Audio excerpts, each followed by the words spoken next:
आज्ञा मो कहवा कथा है जे धीवर को नाम रसटा को काटी देइछंती जे नाम रस को कहबो नहीं राम रसरे बहुत खाद्य अछि किंतु नाम जपी जपी केते भी मुक्ति पाई जाइछंती तेनु कर धीवर को कहले तराई कहजे 8-7 दिन ला खाइनी आज्ञा मते कोनसी पक्वगा जो रोसई जिनिसर ना कहबनी किबा कोनसी फलर ना कहबनी किबा नाम रस कहबनी आज्ञा म नाम रस कहनी परा सूर्य होचे सकल शक्तिर आधार आधार तान कर म सूर्य जते बेले राति पाहि जाई जाउछि नाब धीवर पर जते घाट को आड़ी छंती सूर्य हुया तम कहया कथा जे सकाळु सकाळु सूर्यंकर किरण खाइले विटामिन डी ताको मिलिबो नै आज्ञा बड़ हबो हां अच्छा अच्छा तराई घर पुओ एबे तो जो खरा बेले सूर्य जो खाद्य दउछथि देखु जे सनस्ट्रोक हे जाउ किंतु सी कहले जे आमे तुमको सकाळे डाकुछु सकाळ समय सूर्यंकर किरण तो हल्का टिके थाए नै कि तने सी कहले ई समय विटामिन डी मिलिबो तने तमे सूर्यंकर किरण रे आ करी पड़ो किबा देह को पेटै गिरवा सुई गिरी पड़ो देह सारा खरा बाजू हमर समय आसीबो कहया पे काई कर एते तमे का कराई की टाणीबो आज्ञा नहीं तरतर कहीं होच तेणु जमी शीत दिन एंडुओ पड़ो खरा बाजिले बल पाइले चलो तेणु तुम से खरा खाई शक्तिशाली हुओ नाभ को निय तेणु बर्तमान खरा खाई नाभ को नब ना आउ किसी कथा काटो काट ना ना बिंदुडा बुलु हेले भी धरते दे मोर सारा मते हेकनी भल लागे निष्ठा खुशी पेला झाल पुछाड़े छाड़ो निस छाड़ो हाथ तळ मूल सारा मन आइलनी मते बहुत दुख लागला मु जानि गलिनी हेले हरिवंश प्रमाण करे वर्तमान में सूर्य कोई नाही माघ मास शुक्ल प्रतिपदा गुरुवार दिन स्नान नाबे करी हेला समय कते हितला नाबे करी सदा के 5 घड़ी अच्युतानंद महापुरुष लिखिति सूर्य उठी ना दे को सूर्य किरण नमुना करी गिरी बिजे मो पेटा फुल ओ जति बा मु खाइबी काटली भडगी ना बजा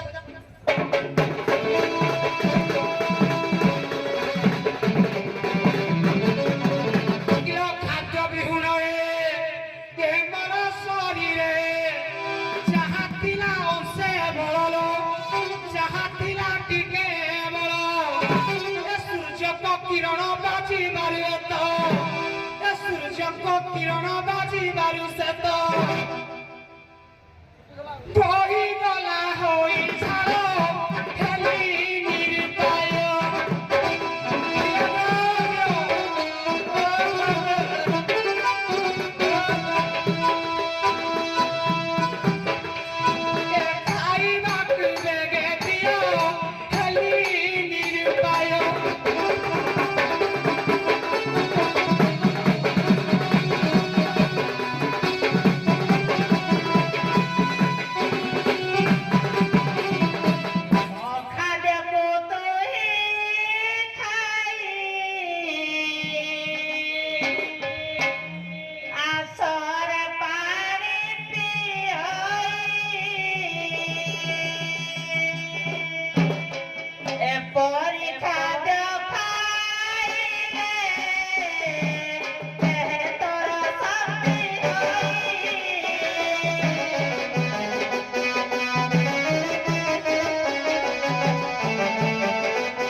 दिन पर्यंत न खाई थाए से मनुष्य भी से जरूर उठा कथा नुह प्रथम कथा है जे ये घाट कूलक आसी नाब केमती बाउछंती द्वितीय कथा है जे धीवर को जति भी कहछंती सूर्य को किरण बाजी जे तमर सब झाल रे बही गला तन कर निरुपाय होई जायछि तन कर बळ नाही जदी जमुना रे पानी बढुची पानी टिके पेइना धोको मेटेना ना बण से सुन सुन राधा देवी तब टिके गाठू आसथिल पुणी पळै गेल सुन तार झाड़ बहीकि डिहाइड्रेशन हो गला सालाइन दरकार से तो पानी पीबन ना खाद्यर ना से पीबनी तुम गोटे खाद्य कही आनी अखाद्य खाओ रे मन है मुझे आड़ू जी तेणु ताको अखाद्य दब कौ अखाद्य खाइले बल हम अखाद्यटा कौ भाया शरीर में सृष्टि हुए नहीं कि हम बिना खाद्य भी शरीर शक्ति सृष्टि हम टे बतई दूसरी मूलकुंडलिनी तत्व जाच बतई मूलकुंडलिनी शक्ति केमती जागृत हुए है सीटा बतईले देह बिना खाद्य बल भी सृष्टि हो पार ହେଲା ତେଣୁ ଯଦି ଜାଣିଛ ସେଇଟା କଥା ବିନା ଖାଦ୍ୟରେ ବି ଶକ୍ତି ହବ ବାୟୁ ଦ୍ୱାରା ବି ବଳ ହବ ବାୟୁ ଗୋଟେ ଖାଦ୍ୟ ଯେ ବଡ଼ ଖାଦ୍ୟ ଆମ ଝିଅର ଜୀବନ ପାଇଁ ବଡ଼ ଖାଦ୍ୟ ହେଲା ବାୟୁ ଦ୍ୱାରା ବି ଶରୀର ଶକ୍ତି ହବ କେମିତି ତମେ ନବ ବାୟୁ ନବ ରୋଗ କରିବ ରେଚକ କରିବ କୁମ୍ଭ କରିବ କୂଳ କୁଣ୍ଡଳୀ ବି ଜାଗ୍ରତ କରିବ କେମିତି କଲେ ଶକ୍ତି ଆସିବ ଯଦି ଜାଣିଛ କୁହ ଚିଙ୍ଗୁଡ଼ି କୁଆଡ଼େ ଗଲା ଚିଙ୍ଗୁଡ଼ି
এটা ব্যাটারি চেঞ্জ করো ব্যাটারি না কাটো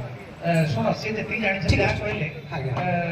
নাম রূপক খাদ্য খা ମୁଁ ମନା କରିଛି କିନ୍ତୁ କହିଲେ ମୁଁ ତାକୁ ଯୋଉ ସାର୍ ବତଉଥିଲି ସେ କୂଳପୁଣ୍ଡରେ ଜାଗ୍ରତ କରି ଯୋଉ ପଞ୍ଚକୋଷ ଅଛି ଅର୍ଣ୍ଣମୟ କୋଷ ପ୍ରାଣମୟ କୋଷ ଏସବୁ ଜାଗ୍ରତ କରେଇକିରି କେମିତି ଜ୍ଞାନୀ ହେଲେ ମୁଁ ମଧ୍ୟ ଥାନ୍ତେ ପିଲା ଲୋକ ସେ ପାରିବେ ତେଣୁ ତଥାପି ସେ କହିଲେ ତମେ ନାମ ଜପ କର ନାମ କଲେ ବି ବଳ ଆସିବ ଚଳିବ ଠିକ ଅଛି ବାବାରେ ଇଏ ଗୁରୁ ଜ୍ଞାନଗର ପାଠ ଚାହିତେ ପାଠର କହିନାହାନ୍ତି ଦେବରୀ ସାରେ ମୀମାଂସାର ବଡ଼ ପ୍ରମାଣ করে একিরে 14 ବର୍ଷ বনবাস করে রাম লক্ষ্মণ সীতা লক্ষ্মণ তো 14 ବର୍ଷ ଯୋଉ ଉପବାସ ଥିଲେ ଖାଇ নଥିଲେ মুই তো সাদিনি সে কিলি বঞ্চুଥିଲେ মীমাংসা রামায়ণ দয়ানিধি দাস কহিলে লক্ষ্মণ দিন বেলা মনীষ রাত্রে সর্প হেগিরি পবন আহার করন্তি তেণু সিଏ 14 ବର୍ଷ বঞ্চিଥିଲେ পাট ধরে দেলে জানি পাইলনি গুড়া খাইব অতি পাই গিয়ে দাইব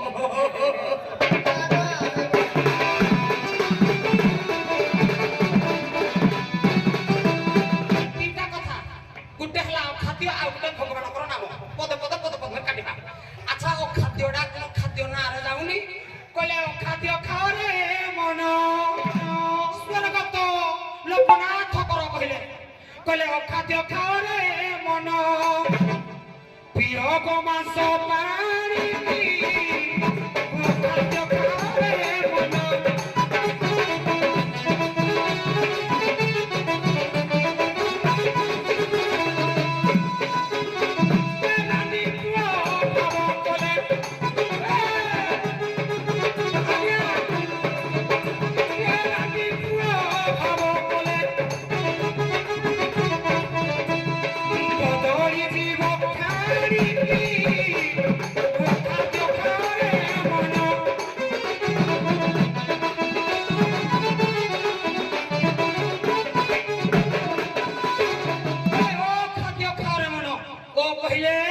জগন্নাথ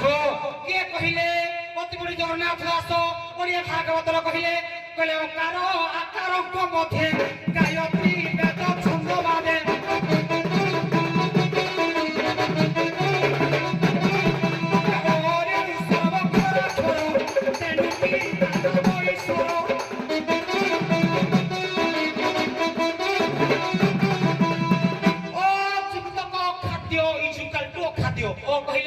জগন্নাথ জগন্নাথর খাদ্য গুড়া অবড়া মহাপ্রসাদ এটা তো নারে গলা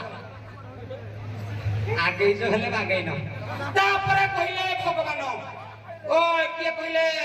অবিরাম পরমহংস কই ভাগবত নবাক্ষরী ছন্দ ভগবান না ধরিবি বেলে ওদের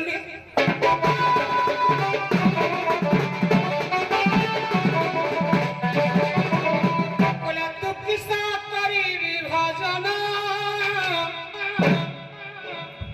ভজন অহুরা রাত্র দিন শ্রীকৃষ্ণ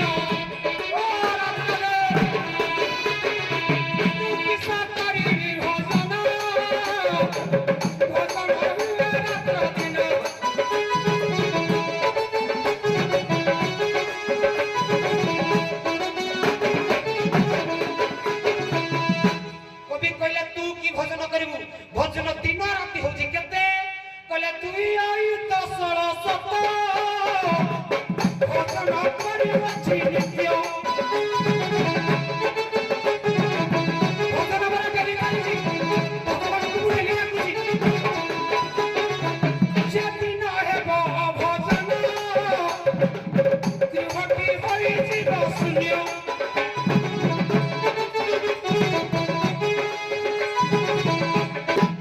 ବହୁତ ବଢିଆ କଥା ହଁ କୁହ ମାନେ ଇଏ ଚିଙ୍ଗୁଡି ସିଏ କହିଲା ତରଗରକୁ ଗୋଟେ ଭଲ କଥା କହିଲା ଏଇଟା କଣ ସ୍ପିକରଟା ଟାଣୁନି ଏଇଟା ନାଇଁ ଟାଣୁଛି ଏଇଟା ଆଚ୍ଛା ତରାଇ ଘର ପୋଗଲା ନାଇଁ ତମେ ଯୋଉ ନାମ ଭଜନ କରିବା କଥା କହୁଛ ମୁଁ ତ ସବୁବେଳେ ନାମ ଭଜନ କରୁଛି ସୋ ଅହମ ଅହମ ବ୍ରହ୍ମର୍ଷି ଯୋଉ ଚାଲିଛି ନିଶ୍ୱାସ ଯାଉଛି ଆଉଛି 21,600 ଥର ଚାଲିଛି ହଁ କି ନାଇଁ ଯେତେବେଳେ ଭଜନ ବନ୍ଦ ହେଇଯିବ ଶରୀର ଶବ ହେଇଯିବ ଆଉ ଶିବ ହେଇକି ରହିବନି ତେଣୁ ମୋର ତ ଭଜନ ଚାଲିଛି ହେଲେ ବି ମୋର ବଳ ପାଉନି ଆଉ କଣ ନେବି ତେଣୁ କଣ କରିବ ବାଟ ଯାହାକୁ ଯେମିତି ଡାକିଲେ ସିନା ହବ ହଁ ହଁ ଖାଲି ଆରେ ଚାରେ ଏମିତି କଣ ହବ ଓହୋ ଏଇ ଯିଏ ଯେଉଁ ଭାବରେ ତାକୁ ଡାକ ହେ ପ୍ରଭୁ ସେହି ରୂପେ ତାକୁ ଦିଅ ରେ ସଲାମ ଯିଏ ଯେଉଁ ଭାବରେ ଡାକିଲେ ସିନା ହବ ଠିକ ଅଛି ତମେ ହଁ ତୁମର କୋଉ ଡାକିଲାନି ବୋଧେ ବାସ୍ ବାସ୍ ହୁଏତ ଭଗବାନ ଆମର ଦୂର ଲୋକ ହେଇଥାନ୍ତି ଆମର ତ ନିଜ ଲୋକ ବାସ୍ ବାସ୍। ତାକୁ ନିଜ ଲୋକ କିଛି ଘଟଣା ଡାକିଦେବା କଥା ଠିକ ଅଛି ଠିକ ଅଛି ଗୋଟିଏ ପଦ ଗାଉଛି କହିଲେ ଟିକେ ଟିକେ ଟିକେ ସେ ଭଲ କଥାରେ କହିଛି ହଁ, ହଁ। କହିଲେ ଭକ୍ତ ବି ଭଜନ କରୁଛି ଯିଏ ଭକ୍ତ ନୁହେଁ ନାସ୍ତିକ ବି ଭଜନ କରୁଛି ତୁମେ ଯୋଉ ଧାରାଟା ଧରେଇଲ 21,600 ଥର ଭଜନ ଚାଲିଛି ଏଇଟା ସମସ୍ତଙ୍କର ଚାଲିଛି କିନ୍ତୁ ଭଗବାନ କଣ ଧ୍ରୁବକୁ ଦେଖାଦେଲେ ପ୍ରହ୍ଲାଦକୁ ଦେଖାଦେଲେ କଣ ଆଉ ଅନ୍ୟ କେହି ଜପୁନାହାନ୍ତି କି ସମସ୍ତଙ୍କର ଚାଲିଛି ତେଣୁ ସିଏ କହୁଛି ବାବୁରେ ତୋ ଶରୀରରେ ଏଇ ଯୋଉ ଭଜନ ଚାଲିଛି ହେଲା ଏ ଭଜନକୁ ବାଦ ଦେଇ ନିଷ୍ଠାର ସହିତ ଭକ୍ତିର ସହିତ ମନ ପ୍ରାଣ ଏକତ୍ରିତ କରି ତୁ ଯଦି ଡାକିବୁ ତୋ ମୁଖରେ ଯୋଉଟା ଆମେ ବୈଖାରୀ ଇତିସିତି କହୁଛେ ଆମେ ସିଆଡକୁ ଯିବାନି ସେମିତି ଡାକିଲେ ହୁଏତ ତୋ ଶରୀରରେ ଭଗବାନ ଶକ୍ତି ଦେଇ ପାରନ୍ତି ଦିବ୍ୟ ଦୃଷ୍ଟି ପଡିପାରେ ଦିବ୍ୟ ଆଲୋକ ପଡିପାରେ ତେଣୁ ତୁ ବଳ ପାଇପାରିବୁ ତାପରେ କଣ କହିବୁ କୁହ ବାବରେ ଇଏ ଗୁରୁ ଜ୍ଞାନଗର ପାଠ ଠିକ ବାଟ କଥା କହିଲେ ସାର୍ ହେଇ ଖୁସିରେ ତାଇଲେ ହେଇଯାଉ ଓ ମାଇ ଗଡ୍ ବାବରେ କହିଲେ ଯେଉଁ ଭାବରେ ଯିଏ ଡାକେ ତାର କଥା ମନେ ନାହିଁ ନା ଚିକେଟରେ ବୁଝିଗଲା ଯେ ଭାବଟା କଣ ସାଙ୍ଗେ ସାଙ୍ଗେ ଆଇବ କି ଭାବଟା କେତେବେଳେ ଆଇବ ଅଭିମନ୍ୟୁ ସାଙ୍ଗ ସାମନ୍ତ ସିଂହାର କହିଲେ ସାର୍ ଟିକେ ଧରେଇ ଦେଲେ କହିଲେ ନିଷ୍ଠା ଭକ୍ତି ନା ଆସେ ଭାବରେ କହିଛନ୍ତି ନିଷ୍ଠା ନା କହିନାହାନ୍ତି କିନ୍ତୁ ସାମନ୍ତ ସିଂହାର କହିଲେ କହିଲେ ଆଗେ ନିଷ୍ଠା ତରମ ପରେ ଭକ୍ତି ଭାବ ଆସେ ଝଟତି ଆଗେ ନିଷ୍ଠା ତରମ ପରେ ଭକ୍ତି ଭକ୍ତିর ভাব আসে ঝটতি মহাভাব হিব এই জন্ম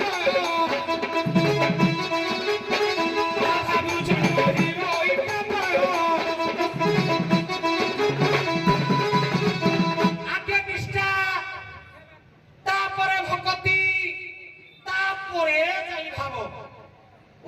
ଯୋଉ ବିରାମ କହିନାହାନ୍ତି କହିଲେ ବହୁ ଥର ନାମ ଜପିବା ନୁହେଁ ଭଜିବା କରେ ଭଜିବା କରେ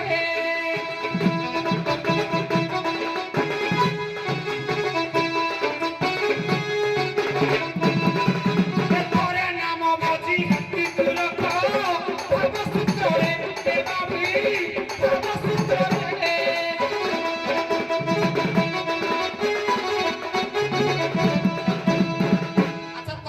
ସମୟ ହେଇଗଲାଣି ଆମକୁ ଶୀଘ୍ର ପାର କର ଡାକ୍ତର ବିରାମ କହିଲେ ବହୁତ ଥର ନାମ ଜପିବା ନୁହେଁ ଭୋଜିବା ଥରେ ଆଚ୍ଛା ଆମେ ଭୋଜିବି କେତେବେଳେ ପ୍ରଭୁ ଆଇବେ ମତେ ଖାଦ୍ୟ ଦେବେ ମୋର ବଳ ହବ ତାପରେ ପାର କରିବି ହେ ପର୍ଯ୍ୟନ୍ତ ନେଇଥିବ ତ ନାଇଁ ଶୁଣ ଅଭିରାମ ପରମହଂସ ବି କହିଛନ୍ତି ଅନେକ ଜନ୍ମ ଭଜନ କଲେ ତରିବାର ଗୋଟେ ସମୟ ଆସେ ଥରେ ତରିବ ଥରେ ପାର ହବ ମାନେ ଏଇ ଭବ ସଂସାରରୁ ଜନ୍ମ ମୃତ୍ୟୁ ରୂପକ ଚକ୍ରରୁ ପାର ହେଇଯିବ ସେଥିପାଇଁ ଜପିବା ପାଇଁ ବହୁତ ସମୟ ବି ଦରକାର ତେଣୁ ଯାହା ହଉ ସିଏ ତ କହିଲେ ଭାବରେ ଜପିବା କାହିଁକି ଗୋପୀମାନେ ହଉଛନ୍ତି